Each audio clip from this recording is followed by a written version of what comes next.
Elora Adeyemi's hand trembled as she gripped her son's fingers tighter, her heels clicking against the marble steps of the mansion she should have never entered. The Seoul evening air bit at her skin, but it wasn't the cold that made her shiver. It was the weight of 5 years crashing down in a single moment. Mama, why are we leaving? Elon's voice was small, confused. His dark eyes, so painfully familiar, searched her face for answers she couldn't give. She didn't respond. She couldn't. Not when her chest felt like it was caving in, not when every breath tasted like betrayal. The garden sprawled before them, perfectly manicured, lit by soft golden lights that made everything look like a dream. But Elora knew better. She'd once imagined a garden like this, late at night, wrapped in strong arms, whispering about a future that would never come. Back then, she'd been foolish enough to believe in forever. The scent hit her suddenly. Kimchi. Fermented, pungent, unmistakable. It drifted from the open kitchen windows, and for a heartbeat, she was 26 again, standing in her restaurant in Busan, watching a broken man take his first bite of her food and come alive. That dish had changed everything. It had been her grandmother's recipe, twisted with Korean tradition, cabbage and spice and patience. The night she'd served it to him, he'd looked at her like she'd given him back something he'd lost. His grandmother's love, his childhood, home, and she'd fallen. Please don't go. The voice froze her mid-step. Elegant, controlled, but edged with something Elora had never expected to hear from a woman like her. Desperation. She turned slowly, her body moving before her mind could stop it. The woman stood in the doorway, the same woman who'd saved Elon at the amusement park just hours ago, who'd held him too long, stared at him too intensely, the woman who'd invited them to dinner with that sharp, calculating warmth. But Elora wasn't looking at her. Behind her, framed in the soft light of the mansion's entrance, stood a man. Tall, broad-shouldered, frozen as if he'd seen a ghost. His jaw was sharper now, his eyes harder, but Elora would have recognized him in the dark, in a crowd of thousands, in another lifetime. Han Jae-min. His gaze wasn't on her. It was locked on the small boy clutching her hand, on Island's face. His features, the curve of his brow, the set of his shoulders. The recognition in Jaemin's eyes was devastating, time-fractured. 5 years of silence, of unanswered questions, of building herself from ashes while carrying his child, it all collided in the space between them. Elon tugged her hand again.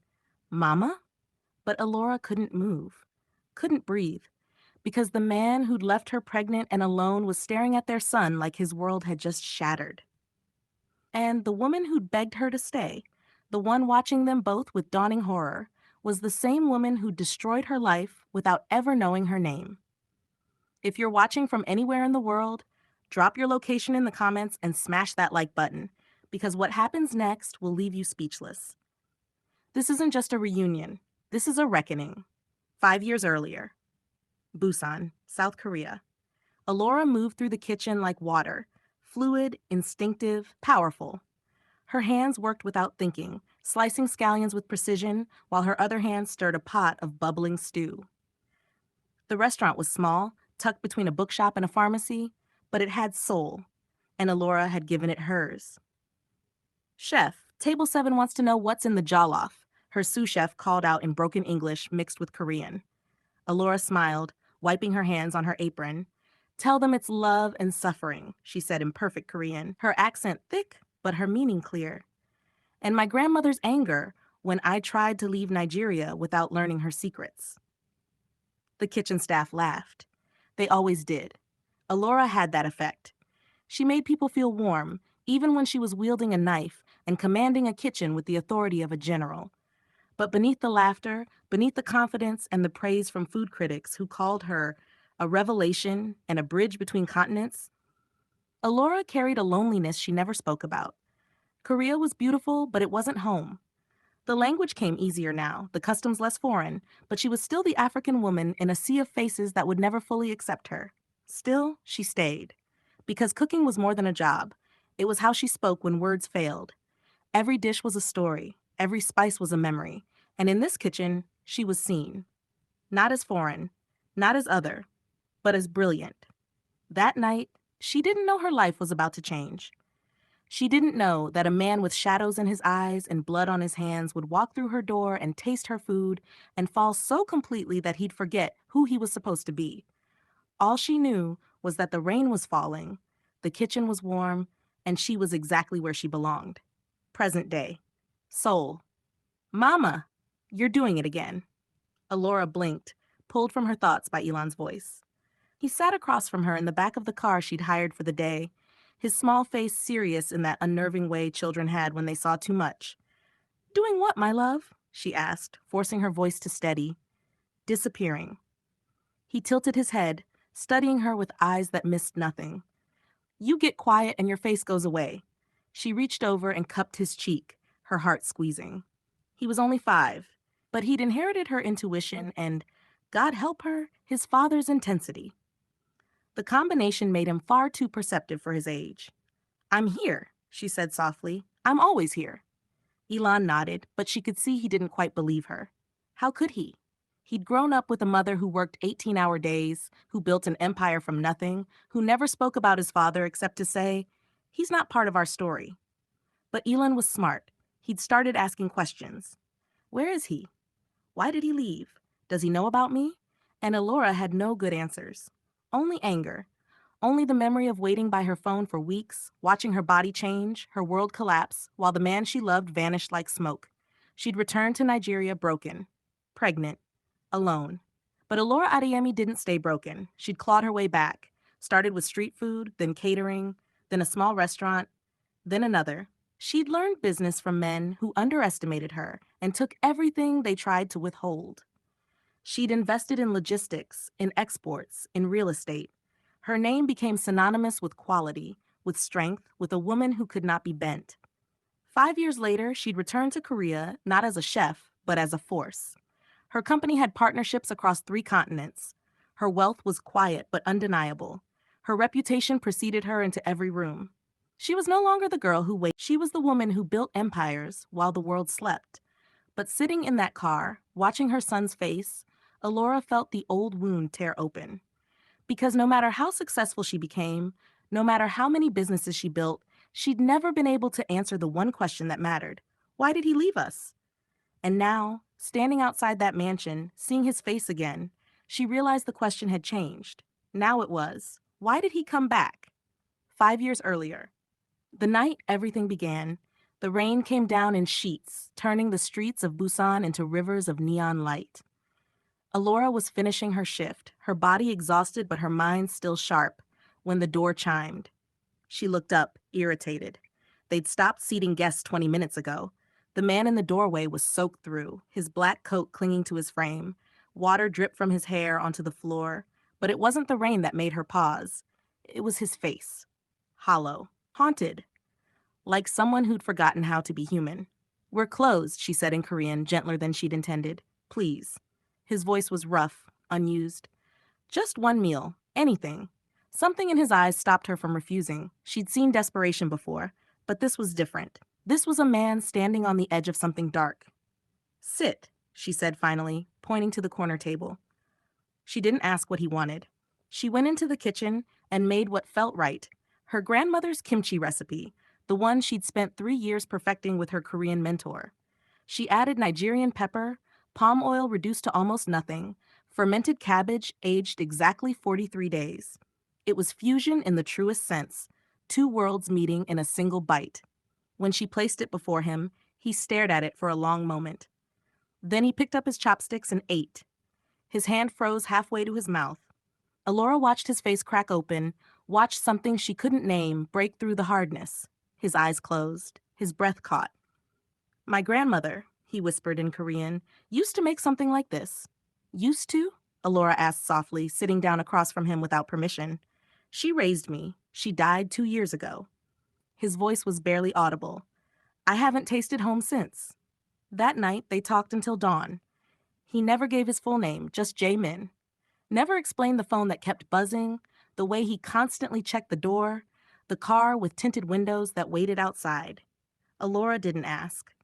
She recognized a man with secrets, and she respected the boundaries he drew. But he came back, every single night for 3 months. They fell in love in the quiet spaces, In the kitchen after closing, in walks along the beach at midnight, in the way he looked at her like she was the only real thing in his world. He made her laugh with terrible jokes in broken English. She taught him how to properly season a goosey soup. He kissed her for the first time while she was covered in flour, and she'd never felt more beautiful. But there were rules. No photos, no meeting his friends, no questions about his family. "I'm protecting you," he'd said once, his thumb tracing her jaw, "from a life you shouldn't have to understand." She'd believed him. Believed that love was enough. Believed that eventually he'd let her in. Then came the night that shattered everything. They'd made plans, dinner at her apartment, a quiet evening. She'd bought wine, cooked his favorite dishes. She waited. 1 hour, 2, 4. At midnight, her phone buzzed. One word, wait. She called back immediately. No answer. She called 47 times that night. Texted until her fingers cramped. Nothing. Days became weeks. Her calls went straight to voicemail. The number was eventually disconnected. She went to his apartment, the one she'd only been to twice, and found it empty, cleaned out like he'd never existed. She felt the nausea before she understood what it meant. The pregnancy test sat on her bathroom counter, 2 pink lines screaming the truth she wasn't ready for. She was carrying the child of a ghost. 1 week later, the restaurant closed. Her boss had been gambling with borrowed money, money from people who broke bones when they didn't get paid back. The doors were chained, staff wages stolen, dreams evaporated overnight. Elora stood in the empty kitchen that had been her sanctuary and felt her world collapse. No job, no savings, pregnant, alone. At Incheon Airport, boarding pass in hand, Elora made a choice. She could stay in Korea and drown, or she could go home and survive. She chose survival.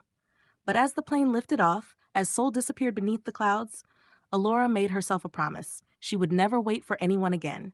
Never beg. Never break. If Han Jae-min ever came back, he would find a woman who no longer needed him. And that would be his punishment. Lagos, Nigeria. 3 months after returning, Elora's mother stood in the doorway, arms crossed, face etched with disappointment. "You came back with shame," she said in Yoruba. "Pregnant by a man with no name." Elora's jaw tightened. "I came back with a child. That's not shame. That's life." But the words cut deeper than she'd admit. Her family offered no help, only judgment. Friends whispered. Opportunities vanished. Nigeria welcomed her home with the cold shoulder of a society that punished women for the crimes of men. So Elora did what she'd always done. She cooked. She started small. Jollof rice sold from her aunt's kitchen, delivering on a borrowed motorcycle. The first week, she made 12,000 naira, barely enough to eat. She cried herself to sleep that night, hands blistered, body exhausted, wondering if she'd made a terrible mistake. But she woke up and did it again and again. Small catering jobs became bigger ones. A wedding, a corporate event, a politician's private dinner. Her reputation grew, the chef who could fuse African soul with international technique. The woman who never missed a deadline, never compromised on quality. She failed constantly. A supplier stole her deposit. A business partner vanished with her equipment. She was underestimated, undermined, propositioned by men who thought a single mother was desperate enough to compromise. She learned to be ruthless. By the time Aylan was born, screaming into the world with his father's eyes and her stubborn chin, Elora had saved enough to open a small restaurant in Victoria Island. She named it Fusion, a middle finger to everyone who said she should pick a lane. Aylan's first word was mama, spoken while she was negotiating a contract at 2 a.m., him strapped to her chest in a wrapper. His first steps happened in the kitchen of her second location, tottering between prep stations while her staff cheered. She built her empire with her son on her hip. But late at night, when Ilan slept and the world was quiet, Elora would look at his face and feel the war inside her. Love and hate, gratitude and rage. Because Jamin had given her this perfect child, but he'd also abandoned them both. Some nights, she imagined him suffering. Other nights, she imagined him dead and felt guilty for the relief that brought. 5 years later, Seoul. Elora returned to Korea for business, a partnership with a major food conglomerate, expansion into the Asian market. She was untouchable now, powerful. Her company employed 300 people across 4 countries. That Saturday, she took Ilan to Lotte World, watching him laugh on rides she could finally afford. He was playing with other children near the fountain when his ball rolled toward the street. He chased it without looking. Alora's scream caught in her throat. A car horn blared, tires screeched, and then a woman appeared, elegant, fast, impossibly strong, snatching Elon back from the edge. She held him against her chest, breathing hard, her hands shaking. "Are you insane?" she scolded in Korean, but her voice was gentle, protective. She stared at Elon's face too long, touched his cheek. Her expression shifted into something strange, recognition without understanding. Elora ran over, breathless. Thank you so much." The woman looked up and their eyes met. Expensive clothes, perfect composure, power radiating from every pore. "He's beautiful," the woman said quietly, still holding Elon. "He looks like." She stopped herself, shaking her head. "Be more careful, please." As she started to leave, her phone rang. A business call turned argument. Someone was disrespecting her, undermining her authority. Elora recognized the game. She stepped in, spoke calmly in flawless Korean, dismantled the caller's position in 3 sentences. The woman stared at her stunned. "Who are you?" she asked. "Someone who knows what it's like to be underestimated?" Elora replied. The woman smiled, sharp, appraising. "Have dinner with me. Tonight, you and your son." Elora should have said no. Every instinct screamed danger, but Elin was excited, tugging her hand, and she was tired of saying no to everything. "Where?" she asked. The woman handed her a card with an address. And fate, patient and cruel, clicked the final piece into place. The mansion rose before them like a temple, all clean lines and traditional Korean architecture twisted with modern wealth. Stone lanterns lined the driveway. The garden was immaculate, every branch pruned to perfection, every stone deliberately placed. Alora's stomach twisted. This wasn't just wealth. This was power, old power. "Mama, it's like a palace." Elon's eyes were wide, his hands squeezing hers with excitement. A servant opened the door before they could knock. The entrance hall stretched before them, marble floors, walls decorated with scrolls that looked centuries old, the faint smell of incense mixing with something else. Something that made Alora's breath catch. Doenjang jjigae, soybean paste stew. And beneath it, the unmistakable scent of kimchi, the traditional kind, aged in clay pots buried underground. The smell of Jaemin's grandmother's kitchen. "No," Elora whispered, her feet stopping. "Mrs. Adeyemi?" The woman appeared at the top of the stairs, transformed from the park. She wore a traditional hanbok in deep burgundy, her hair perfectly styled, every inch the matriarch. "Please come in. Dinner is almost ready." But Elora was already backing toward the door, some primal part of her recognizing danger. "Actually, I think we should. Please." The word was soft but weighted with something desperate. "I rarely meet people who see me as anything other than—" She paused, descending the stairs with practiced grace. "Other than what I represent. You saw me as a person today. That's rare in my world." Elin tugged Elora's hand. "Mama, please?" She saved me. The guilt landed perfectly. Elora exhaled, forcing her shoulders to relax. "Of course, we'd be honored." The woman smiled, but it didn't reach her eyes. "I'm Han So-yeon. Please, follow me." Han. The name detonated in Elora's chest, but she kept walking. Korea was full of Hans. It meant nothing. It couldn't mean anything. They walked through corridors lined with family portraits, stern-faced men in traditional dress, women with eyes like daggers. The house felt like a museum, beautiful and cold, every object placed with purpose. The dining room was magnificent.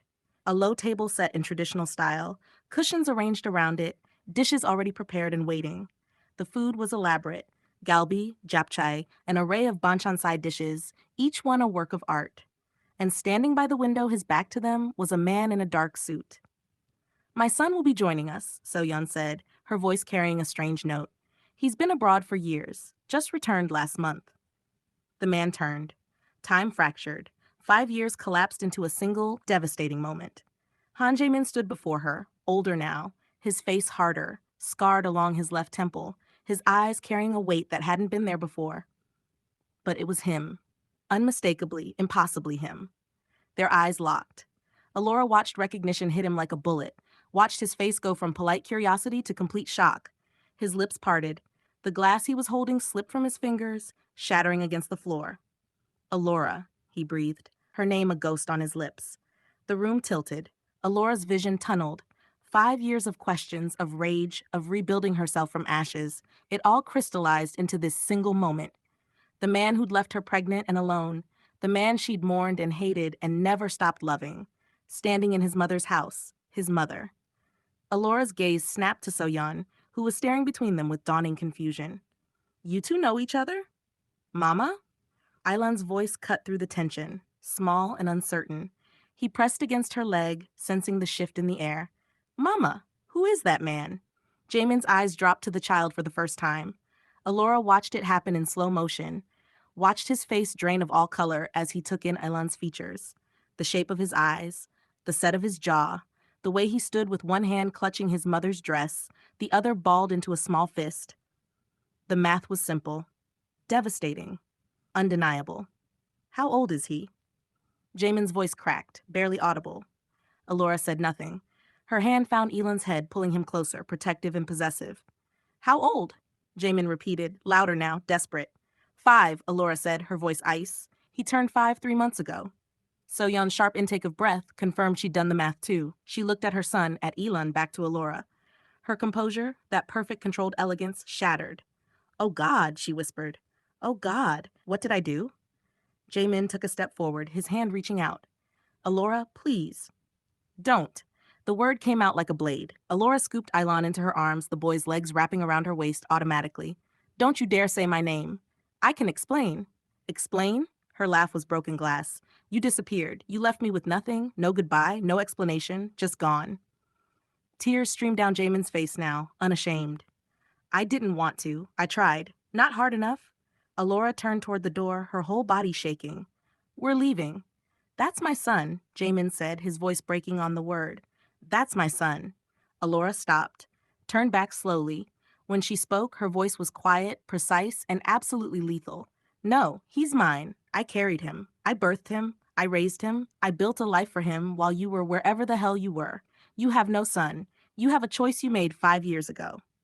She walked out, Elan's face buried in her neck, his small body trembling. Behind her, she heard Jamin collapse to his knees. And Soyeon's voice, cracking with a grief Elora couldn't begin to understand. What have I done to my family?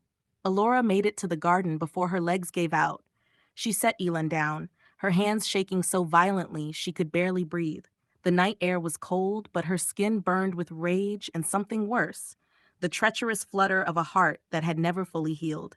Mama, you're scaring me, Elan whispered, his hand gripping hers. I'm sorry, baby. I'm sorry. She pulled him close, breathing in his scent, shea butter and innocence. We're okay. We're leaving. Elora, wait. Jamin's voice shattered the moment. She turned to see him running down the steps, his tie loosened, his face ravaged by tears he wasn't bothering to hide. Don't follow us, she warned, her voice steady despite the chaos inside her.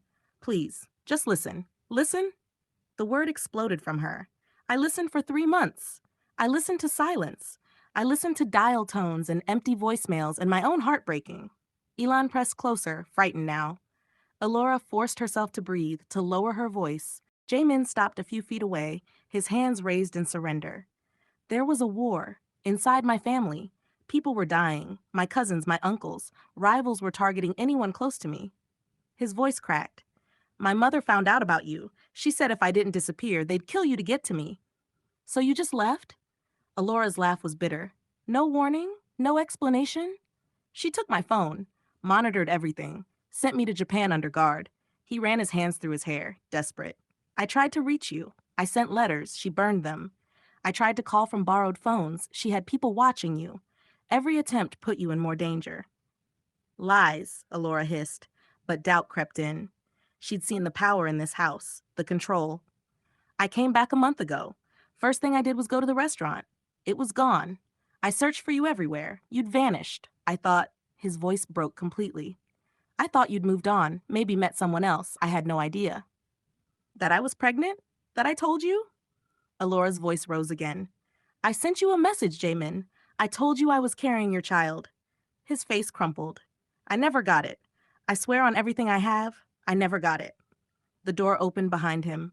Soyeon emerged, her hanbok now wrinkled, her perfect composure destroyed. When she spoke, her voice was raw. He's telling the truth.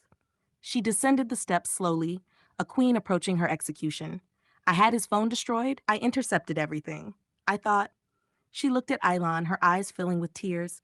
I thought I was protecting him from our world, from the violence. I didn't know about you, about, her voice broke, about my grandson. Elora stared at this woman, this powerful, terrifying woman, and saw only the architect of her suffering. Your protection destroyed us, Elora said quietly. Your love for your son killed mine. I know, Seoyeon whispered, and I will regret it until I die. Good, Elora said coldly. She turned to leave, Elon's hand in hers. I'll give you anything, Jamin said desperately. Money, protection, time, whatever you need. Just don't take him away. Please don't take my son away. Elora stopped. When she turned back, her eyes were dry, her voice steady. I built an empire without you. I survived without you. I don't need your money or your protection. And he's not your son. He's mine. You lost the right to him the moment you chose to disappear. She started walking again. Behind her, she heard Jamin's sob, raw and broken. But she didn't stop, couldn't stop, because if she stopped, she might break, might remember how she'd loved him, might see the boy who needed a father. Her phone buzzed as they reached the street. Unknown number, an image. Her blood froze. It was Elon, at his school, taken from across the street, zoomed in on his face, and below it a message in Korean, Han Jae-min's secret son. How interesting. We'll be in touch. Alora's hands trembled as she stared at the screen. Inside that mansion was the man who'd abandoned her, the mother who'd destroyed them. But outside, in the shadows, were enemies who now knew her son existed. And Elora realized with devastating clarity, running wouldn't save them anymore. Elora stood frozen on the sidewalk, the phone trembling in her hand, the image of Island, her baby, her world, captured by strangers with dark intentions burned into her retinas. Elora? Jamin's voice came from behind her, cautious. What's wrong? She turned slowly, and he must have seen something in her face because he moved instantly, closing the distance between them. Show me, he demanded, his voice shifting into something cold and commanding, a voice she'd never heard from him before. She held out the phone, watched his face harden into stone as he read the message. Get inside, he said quietly. Now. I'm not going back in there. They know where you are. They know what he looks like. They have people watching. His eyes met hers, and she saw fear there, real, visceral fear. If you love him, get inside the gate. Now. Elora's pride warred with her terror. Terror won. Within minutes, they were back in the mansion. But this time, the elegant dining room had transformed. Men in dark suits materialized from nowhere, speaking rapidly in Korean, checking windows, securing exits. Seoyeon moved through them like a general, issuing orders in a voice that made grown men flinch. Elora sat with Island on a couch, her arms wrapped around him protectively. He was silent now, watching everything with those two old eyes. Jamin knelt before her, his face grave. I need to tell you everything. The truth, all of it. I think it's too late for truth, Elora said coldly. Maybe. But you need to understand what you're facing. He glanced at Island, then back to her. My family isn't just wealthy. We control ports, shipping routes, imports across 3 countries. On paper, it's legitimate. Underneath, he exhaled slowly. Underneath, we're one of the oldest organized crime families in Korea. The words hung in the air like poison. 5 years ago, a rival faction tried to take over our territory. They killed my uncle, tried to kill my cousin. They found out about you, saw us together at the beach. His voice dropped. They sent me a picture of you leaving your apartment, a message that said they'd gut you and leave you in the street if I didn't back down. Elora's blood ran cold. My mother found out the same day. She gave me a choice: disappear completely and keep you alive, or stay and watch them kill you to hurt me. His hands clenched into fists. So I disappeared. No goodbye, because any contact could be traced. Any message could get you killed. You could have told me before, Elora whispered. Given me a choice. Would you have left me if I told you I was part of a criminal empire? His smile was bitter.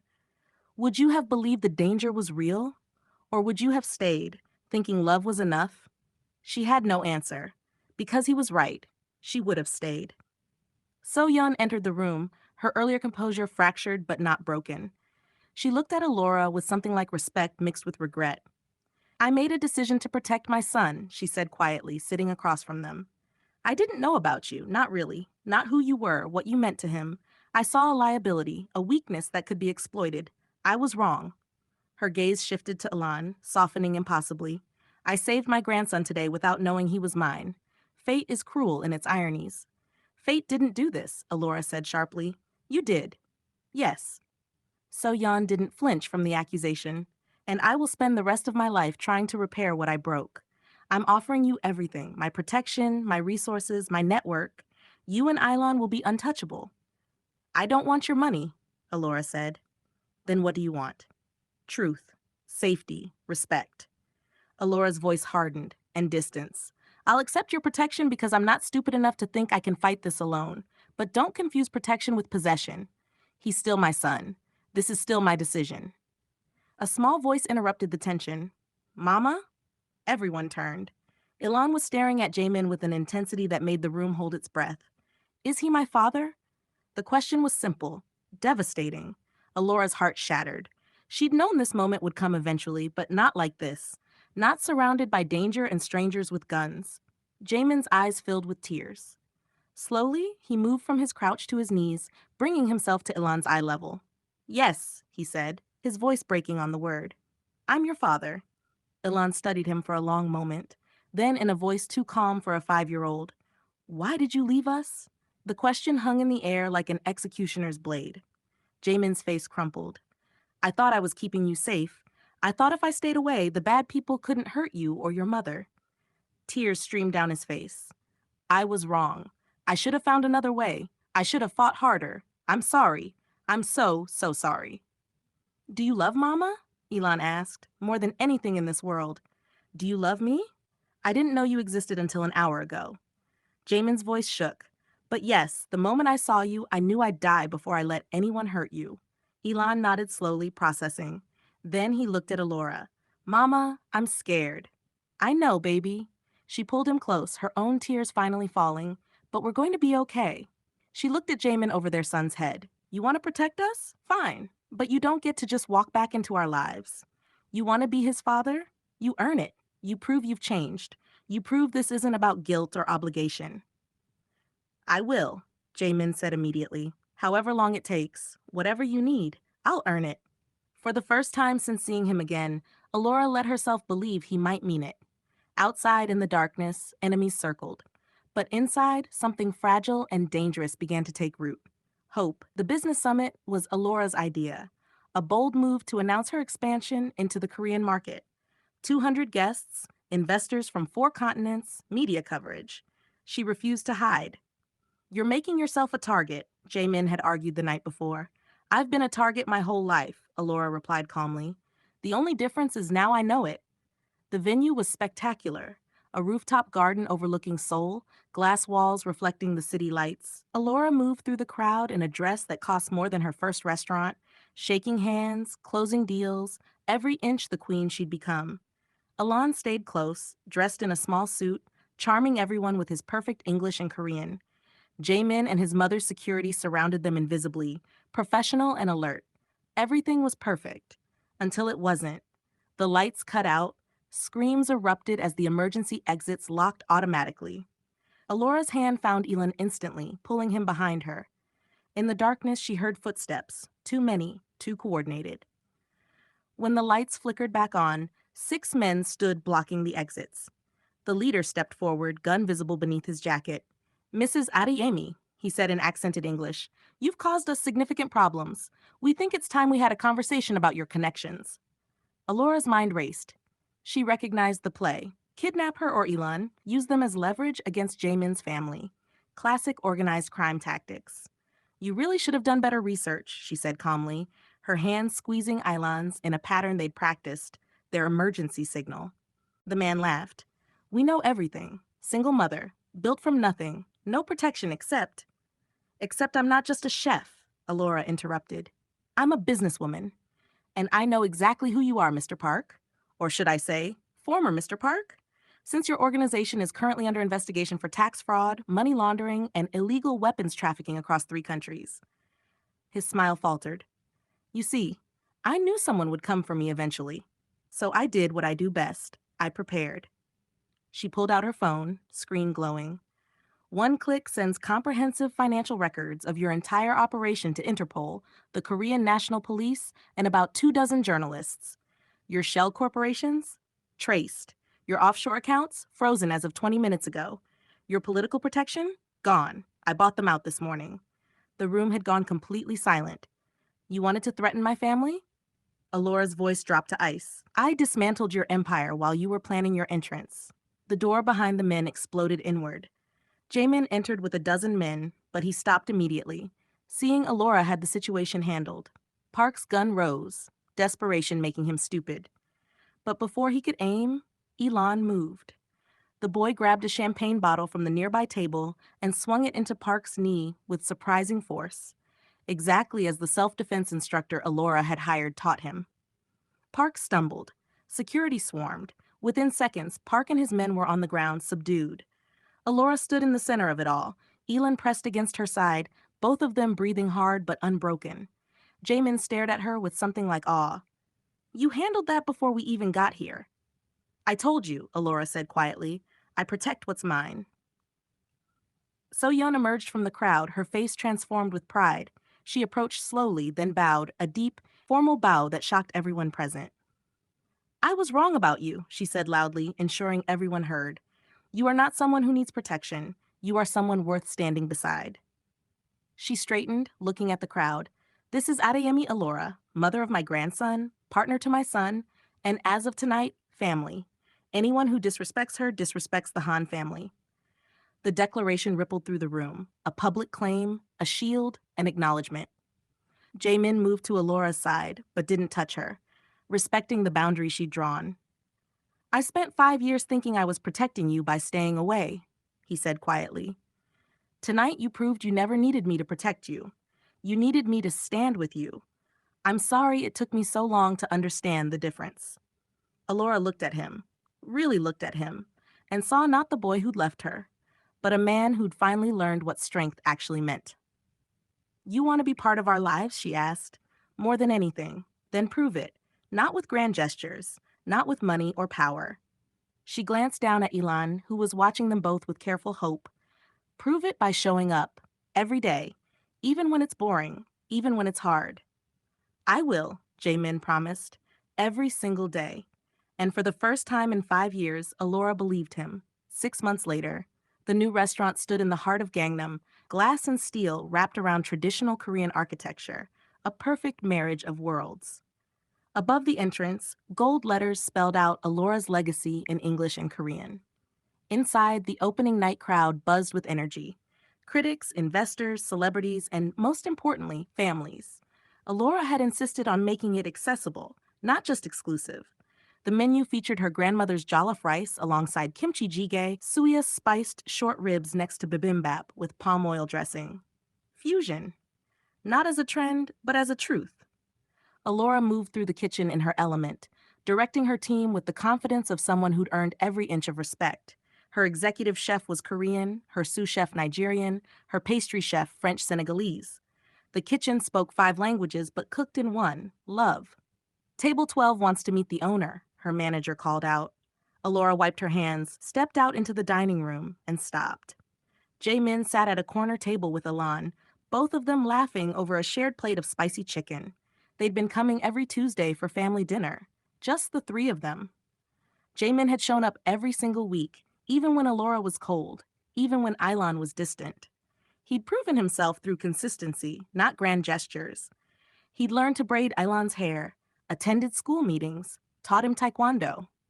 Read bedtime stories in Korean while Elora read them in English. He never pushed, never demanded, just showed up, and slowly, impossibly, they'd become something like a family. Mama, Elon waved her over, his smile bright. Appa says this is the best chicken he's ever had. The word landed softly, naturally. Appa. Elora's eyes met Jamin's across the room. He was crying silently, his hand covering his mouth, overwhelmed by the simple gift of that word. Elon had been calling him Jamin for months, testing the waters, maintaining distance. But tonight, he'd chosen. Elora moved to their table, sliding in beside Elon. You really think so? She asked, keeping her voice light despite the emotion in her throat. It's perfect, Jamin said, his voice rough. Everything you make is perfect. Not perfect, Elora corrected gently. Real. So-yeon appeared then, elegant as always, but softer now. She'd spent 6 months earning her place too, babysitting when Elora needed help. using her influence to smooth business obstacles, teaching Ilan Korean calligraphy every Saturday morning. "The restaurant is magnificent," she said quietly, her hand resting briefly on Elora's shoulder. "You've built something beautiful."